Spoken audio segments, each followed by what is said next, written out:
Welcome back to our podcast, Regulation Matters, a Clear Conversation. Once again, I'm your host, Lyon Dempsey. I am the current Chief Compliance Officer with Brickabene Associates Family Dentistry here in North Carolina. I'm also the Chair of CLEAR's National Certified Investigator Training Committee. As many of you are aware, the Council on Licensure, Enforcement, and Regulation, or CLEAR, is an association of individuals, agencies, and organizations that comprise the international community of professional and occupational regulation. This podcast is an opportunity for you to hear about the latest and greatest and important topics in our regulatory community. Our guest for today's episode is Sarah Blackmore. She is the Executive Director for Strategy, Policy, and Engagement with Social Work England. So we're so glad to have you with us today. Welcome. Thank you so much. It's great to be here virtually for the first time taking part in a CLEAR podcast. Well, we are very glad to speak with you. And let me also thank our listeners for joining us today.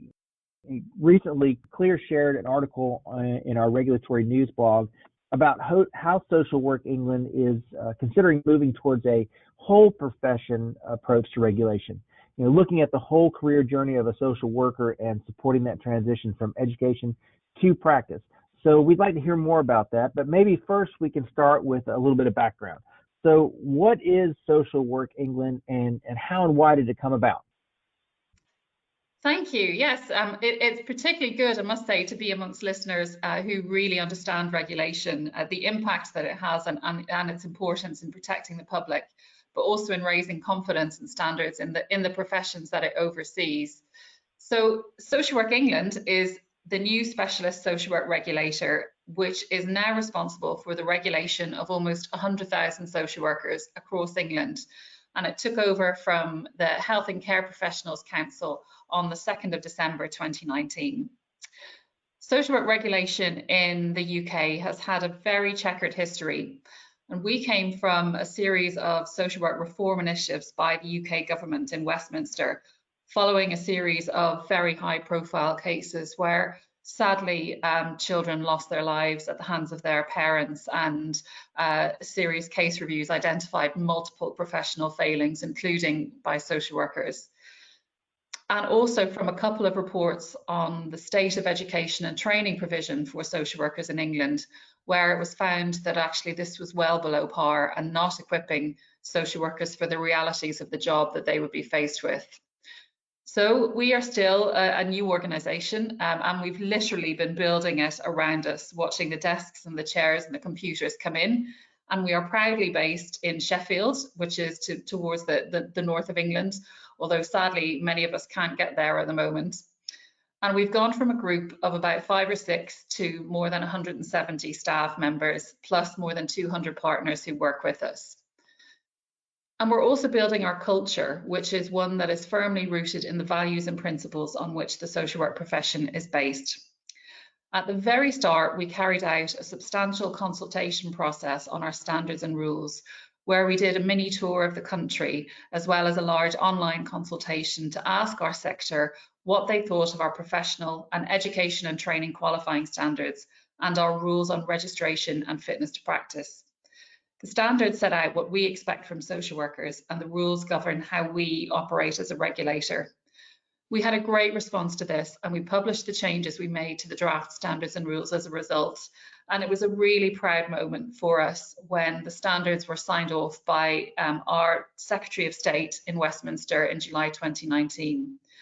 For the first time, our profession has a set of standards that were created and developed by the profession itself and by those who use social work services. And for me, that's something incredibly exciting. Well, you know, I think I understand that you guys have a focus on co-production and dialogue. So I guess maybe can you say a bit more about that? Certainly, yes, that's very much at the heart of what we do. The consultation process that I've just spoken about was very much a first step for us in what we see as an ongoing and evolving process of dialogue and collaboration with our sector and all of the key people within it. And it was an early learning point for us in our co-production and engagement journey. And it's also been a real labour of love for us as we established the foundations of our organisation and a firm baseline from which to move forward and start to regulate. Our ongoing dialogue and collaboration with social workers will take many forms, and that was just the first part. We also worked with our professional expert group and our experts by experience group, who provided excellent advice and constructive challenge on our journey so far.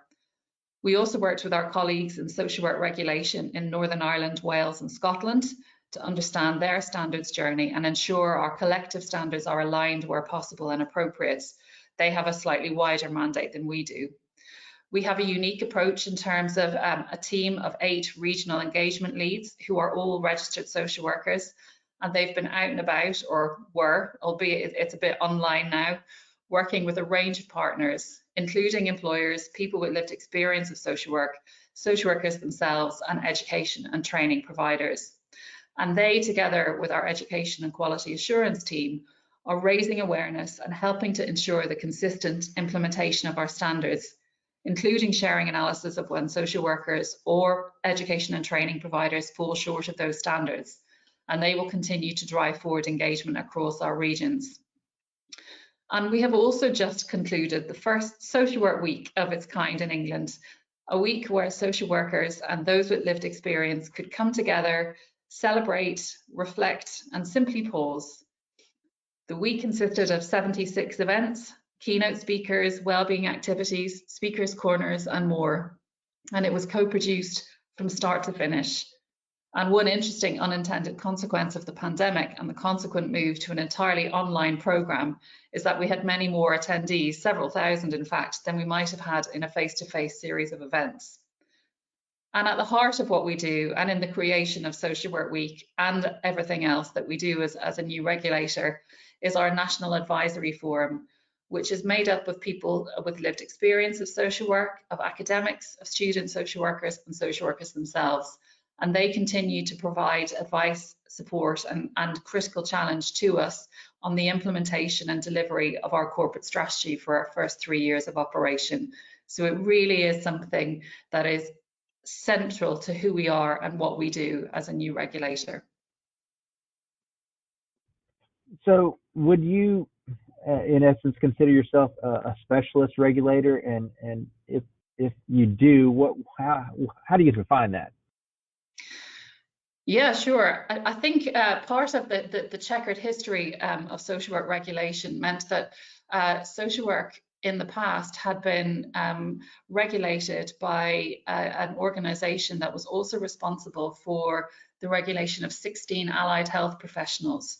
So we see our approach to specialist regulation as one where we're really focused in on our sector.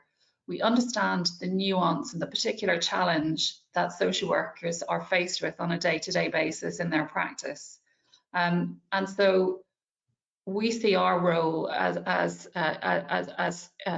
spanning a number of different crucial areas of regulation. So obviously, as I've described, we set the professional standards for social workers in England, including continuous professional development, or CPD standards. We hold a register for about 100,000 social workers. So if somebody wants to use the protected title of social worker, they need to be registered with us. You can't just call yourself a social worker in England, you must be registered. We set initial education and training standards and approve qualifying courses. We evaluate social workers' CPD. We also approve post-qualifying courses in the mental health arena, where those who want to become approved mental health professionals or best interest assessors, and we can annotate a person's registration based on whether or not they have achieved that qualification. And we handle concerns raised to us about a social worker and assess whether or not their practice has fallen short of the professional standards. So just in terms of those standards again, and I am labouring a bit about them, but they're so important that I think it's worth your listeners really understanding how they came about. And they were developed, as I mentioned previously, with a range of people, including those with lived experience of social work. They are a series of statements of commitment that social workers must make to ensure that their practice meets our standards. And committing to these professional standards will help us as a specialist regulator underpin our objective to increase consistency and raise standards in social work practice. And as a social worker myself, I can see myself in these standards, and see myself as able to sign up to these statements of commitment and hold true to them as I continue to develop my own practice. Well, that's excellent. Well, I know you mentioned just very briefly, you talked about a little bit about education. So I guess maybe on that slant, what about social work education and training? So like how does regulation come into play in that area? Yeah, absolutely. It's a good question. And in terms of the education and training standards that we develop, these are just as important, ensuring that the right people are coming into the profession at the earliest possible stage. And as a former social work manager in children's services, I've often experienced social work students coming in on placement and thinking, how on earth did you ever get on that course to begin with? And by that point, of course, it's often too late. And I know that that's not unique to the social work profession. So through our admissions requirements, our expectations around support for students, curriculum content, and ensuring people who use social work services are engaged at every point of the course, we will again ensure consistent raised standards of social work education and training provision across the country. And where those standards are not met, then we will take action to address that. To do that, we've developed two different sets of education and training standards. The first are broadly similar to what education and training providers were used to from the previous regulator. And that was to recognise that really it can take a bit of time to make changes to a curriculum. And we wanted to work with social work education and training providers on this. The second set of standards, which was slightly delayed because of the pandemic, but will come into force in September this year, are more aspirational and reflect our aim as Social Work England to raise standards and work in a different and more creative way. And I suppose, why does any of it matter really? And I'm veering now into the more broader context, but I'm sure this won't be unique to the English context either. Social work as a profession is at a crossroads. And even without the pandemic, there are currently significant vacancies across the country, untold pressures on budgets that result in early help and intervention services giving way to more expensive, shorter-term acute and emergency responses. Gaps elsewhere in the system mean that there's a risk of dilution of the vital social work role, and the many good news stories and amazing work being done by colleagues across the country is often not seen, can't be told, or is undervalued. And we also know that in terms of standards and guidance, it's a bit of a crowded landscape for the social work profession in England. There's a lot of documents, there's a lot of guidance, there's a lot of different frameworks in place, and actually it can be quite confusing. So we are currently looking at the post-qualifying landscape and the whole of the professional journey from student right the way through to veering into a consultant practitioner level or a management and leadership pathway for those who want to take that, and looking to try and streamline and align where possible. So we feel we have a moment in time actually for social work where a new specialist social worker can, together with the profession, shine a light on what it means to practice social work in England and the difference it makes. Well, it certainly sounds like you guys have been working on a lot of things. I guess looking into the future, what's next now that you're established? Well, we have, it's been a very busy startup phase, and the main things for us were to get our foundations in place and introduce ourselves to our sector and really show and demonstrate that we are committed to that co-production and ongoing dialogue. So the next steps are, well, they're numerous really, and some of them I'll touch on in more detail later on in the conversation. But we really want to explore in more detail that whole professional journey, so that that a social work student, once they come into their course, understand really clearly what the options are for them, what the pathways they can go down in terms of their future practice, what the expectations are of them at every stage of that pathway, and bringing some clarity and some simplicity to what has become a very complicated professional journey, and a professional journey that in many ways is not clear. I think one of the beauties of the social work profession and the many local authorities in England who employ social workers is that they're very good at growing their own in terms of managers of the future, but they're often kind of thrown in at the deep end once somebody has a few years of experience. And actually what we don't do in this country enough is we don't recognize the increasing sophistication of social work practice itself. So one of the things that we would like to do is to create a dual pathway whereby those who want to go into management and leadership can do so, and that's absolutely valid. And we need good managers and good leaders in social work, but also where somebody wants to stay in practice and really build on the sophistication of their social work practice, that they can be recognized for doing so in the same way, for example, that you would with a medical profession. So you can see that a doctor would potentially work their way up from being an SHO to a registrar to a consultant, and they get the recognition of each step of that journey. We don't have anything like that in social work, and we don't want to replicate what happens in medicine because social work is its own profession, but we want to look at ensuring that we have good, experienced social workers who can remain in practice and get the acknowledgement that their developing practice brings to them and to the people that they're working with, most importantly, and that people are not just moved off into a management and leadership track. So that will be one of the key things to focus on.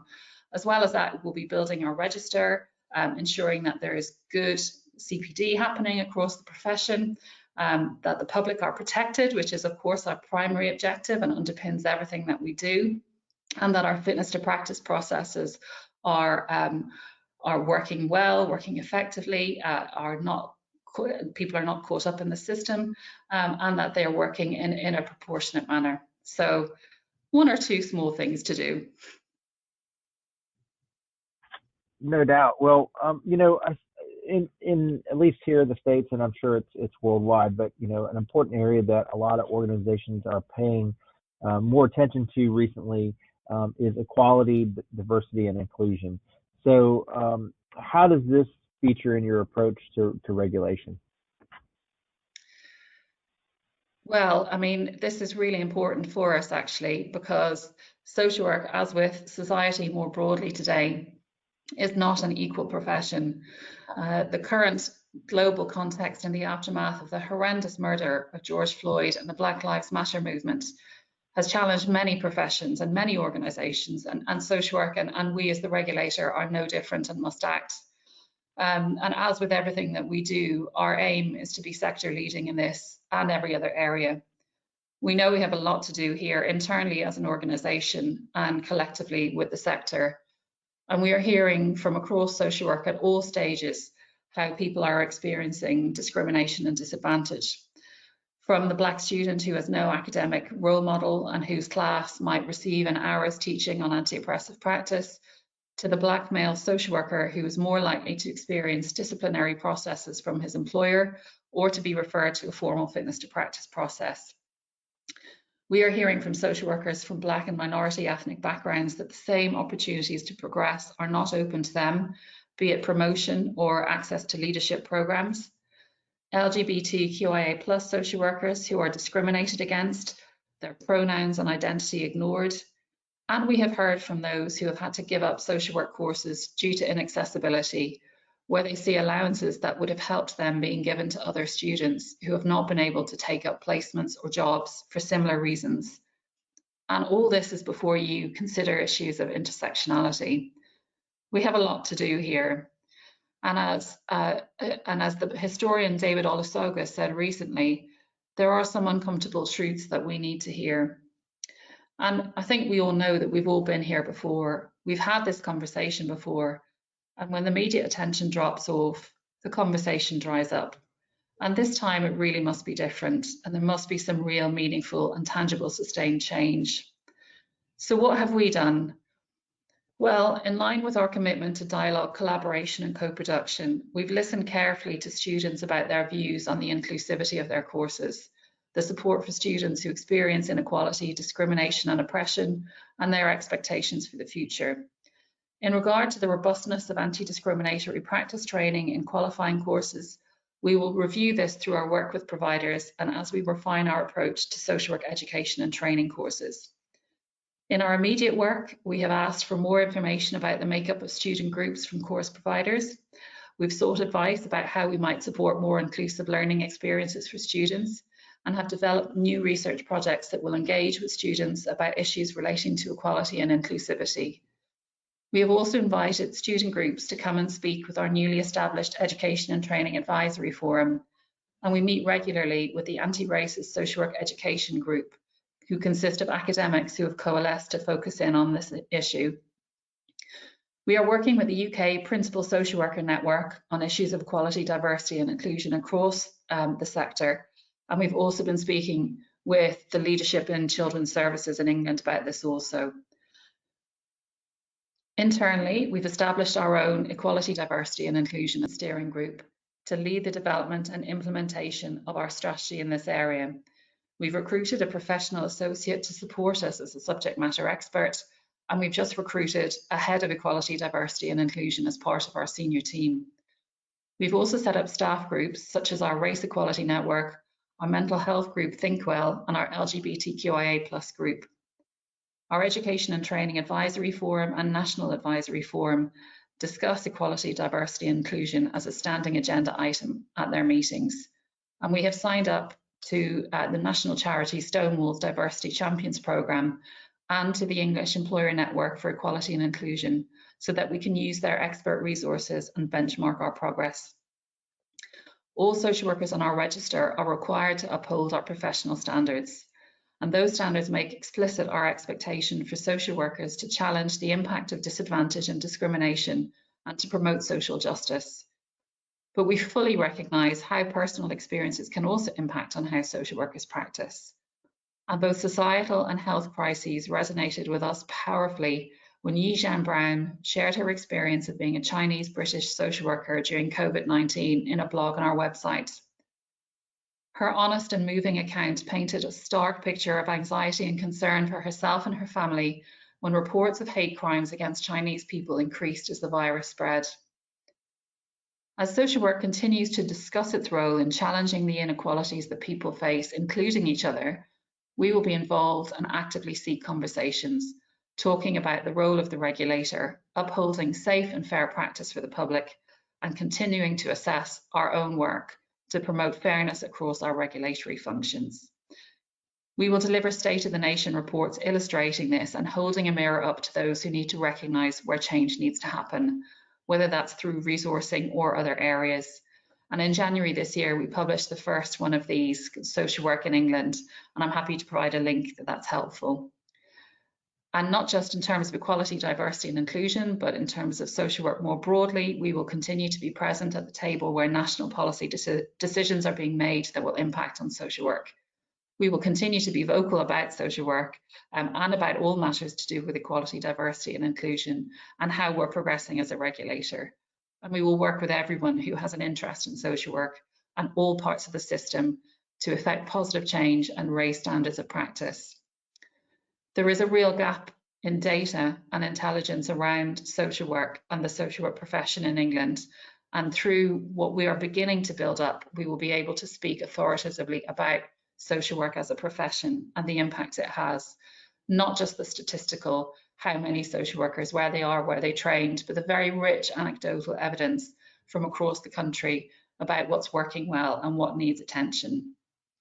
And look, we know we're not always going to get it right. We're a new organisation, and I often kind of say we're taking our baby steps, and like any baby or toddler, we will stumble at times, but we will learn from them, and we will keep talking to our sector and those experts who use social work services who have guided us so well as we've established.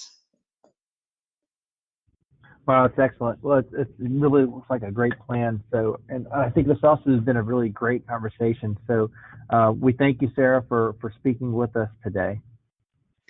Thank you. It's been great to be a part of a Clear podcast. And like I said, I'm very happy to provide any other information that your listeners might want once they've listened today. Thank you. Absolutely, and it has been a pleasure. I also want to thank our listeners for tuning in for this episode. We invite you to continue the conversation through our Clear discussion forum. This podcast episode will be posted in the Clear communities, and members can reply to the post with comments. as I guess fuel for thought, here are some things for our listeners to think about and maybe discuss. How is your organization looking at the transition from education to practice? Does the regulator have a role there? And how is your organization responding to issues around equality, diversity, and inclusion? We'd love to continue this conversation on Clear Communities. And we'll be back with another episode of Regulation Matters, a Clear Conversation, very soon. If you're new to the Clear podcast, please subscribe to us. You can find us on Podbean, Apple Podcasts, Google Podcasts, Stitcher, Spotify, TuneIn, Alexa for Amazon Echo devices, iHeartRadio, Player FM, Listen Notes, and Pandora. If you've enjoyed this podcast episode, please leave a rating or comment in the app. Your reviews help us to improve our ranking and make it easier for new listeners to find us. Feel free to visit our website at www.clearhq.org for additional resources, as well as a calendar of upcoming online programs and events. Finally, I'd like to thank our Clear staff, specifically Stephanie Thompson. She is our content coordinator and editor for our program. Once again, I'm Lion Dempsey, and I look forward to speaking to you again very soon.